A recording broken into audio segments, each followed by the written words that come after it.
You know, Singapore is such a small country, all right? I mean, from the city to Yishun, if you go by the CTE, it doesn't even take you 20 minutes. Do you know that in England, why does the British Parliament sit only Monday to Thursday? Because on Friday, all the MPs have to travel back to their constituency. Your constituency may be in Scotland, all right? You got to take the overnight train or whatever back to your Scottish constituency, and on a Friday, they meet their people. What they have a term for it. They call it surgery, all right? Okay? It's like, you see a doctor and he performs a surgery. So it's their surgery. But every Friday, the British MPs meet their citizens.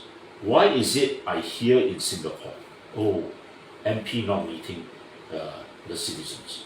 And I hear that a lot about minister MPs, all right? All right? A lot of people complain to me, oh, my MP is this minister. Every time I want to go and see him, he's not there. And then his kakia attend to me. That doesn't give people a good impression, all right? As an MP, no matter whether you are the PM or whatever, you should be meeting the people. Now, Lim Tian, you graduated in law from Cambridge University in the UK. So, under the law, what actions can the AGC take against Han Hui if she's unable to raise the $22,000 to? Unfortunately, they can do various things.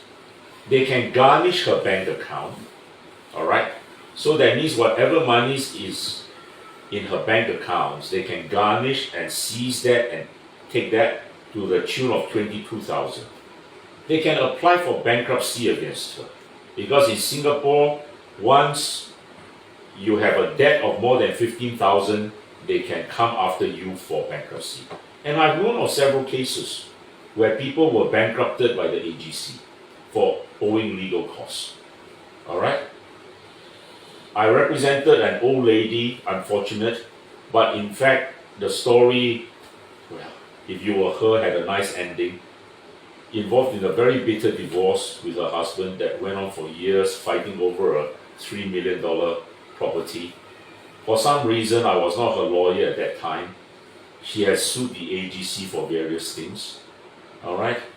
And I think she owed costs of 30 over thousand. And I think the AGC bankrupted her. So it is serious, my friends. And that is why we are making this video. And that is why I'm appealing to you, especially, to help Hui Hui and let her have this money to pay off the AGC. She did something incredibly brave when she took out that application. Not many people would have dared to have done that. But I think she has contributed to Singapore by doing that. And I can guarantee you, Hui Hui's application will be the first of many to come. Because this vaccine thing is going to engulf the world in the biggest scandal we have ever known. And I know that because I follow the news of what is happening in the European Parliament, happening in other Western countries, all right? And now, although I have no proof, and I want to make that clear, but I will still refer to what happened in Thailand yesterday to that Thai princess, fully vaccinated. Why would a 44-year-old collapse all of a sudden? And many other athletes who have done that as well. All right? So, Hui Hui's application is a harbinger of things to come, and I appeal to you again. Please help us to raise this fund for her. Actually, there's these statistics that people did in countries that are most vaccinated. Then the countries that are most vaccinated actually have a decline in birth rate. Yeah. So what happened is because they say that this vaccine, once injected into your body, your heart will beat very fast. Then because your heart beat very fast, all the blood pumps down below, the baby gets flushed away. So there are a lot of cases of this kind of things being reported in Singapore. But of course in Singapore, we have a high cost of living and a very high standard of stress. Most mothers also don't need vaccine to get miscarriage. In fact, in Singapore, the miscarriage rate is also very high because of the age issue, whereby most mothers are about 30 years old and above. That is one thing. Then there's another thing is that in Singapore, because of the high cost of living, even without vaccine, without natural miscarriages, mothers choose to abort their children as well. So in a country whereby it has such a low birth rate, people claim that they are 40, 50 years old, they still don't have a single child because they focus on their career first. Then why is the government not protecting all these children, all these teenage pregnancy? Because there's a gap. It's like there are a lot of teenage pregnancy, young parents, shotgun, that kind of thing. Then it goes all the way down to the prime age whereby a woman can give birth about 25.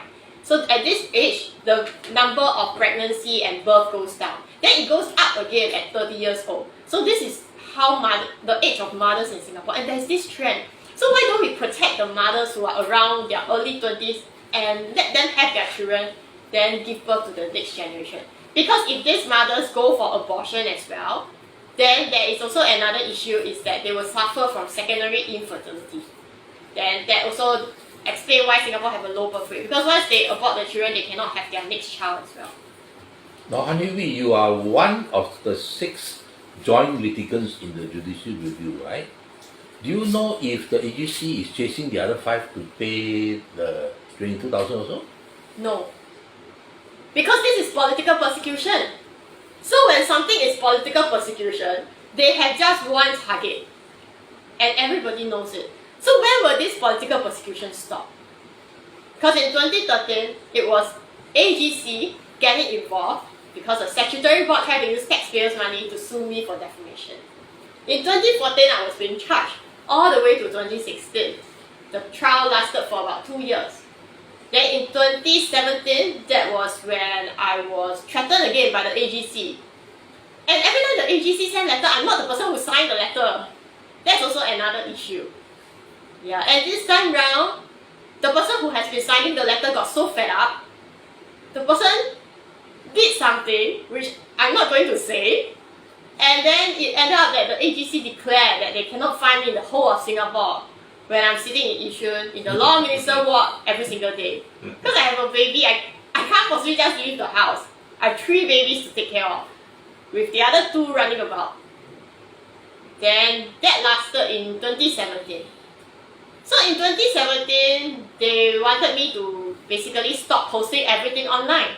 And I did. I actually stopped posting everything online. So when I stopped posting, that is when they say, oh, you know, she has done, some of them say I went to jail.